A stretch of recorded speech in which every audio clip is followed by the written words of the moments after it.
అందరికీ నమస్కారం.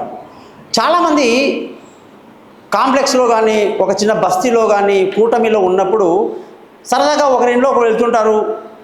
ఏమే ఇంట్లో చక్కెర అయిపోయింది, ఒక గ్లాస్ ఇవ్వు, నేను రాగానే ఇస్తా. ఒకసేపు ఉప్పు ఇవ్వు అంటారు. కొందరేమో ఏదైనా ఇనుప సామాన్లు, మొలలు లాంటివి ఐరన్ సంబంధించినటువంటి అడుగుతుంటారు. కొందరు నువ్వులు అడుగుతారు. ఏమో చెప్పలేం, ఎవరికి ఏ అవసరం ఉంటే దాన్ని బట్టి అడుగుతూ ఉంటారు.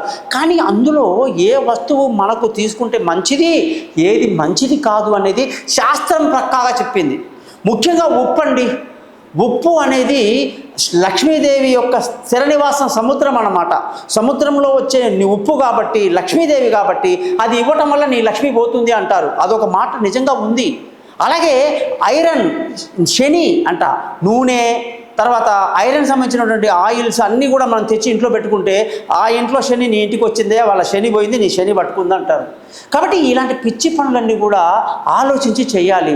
కొన్ని వస్తువులు పూర్తిగా కూడా నిషేధం అన్నమాట, తీయకూడదు. ముఖ్యంగా నువ్వులు పంచడం కానీ, నువ్వుల ఉండలు పంచితే ఏంట్రా నీ శని తీసుకొచ్చి నాకు ఇస్తున్నావా అని కొట్లాడిన వాళ్ళు చాలామంది ఉన్నారు.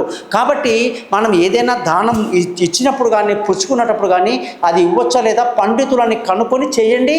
మీకు మంచిది, వాళ్ళకు మంచిది. నమస్కారం.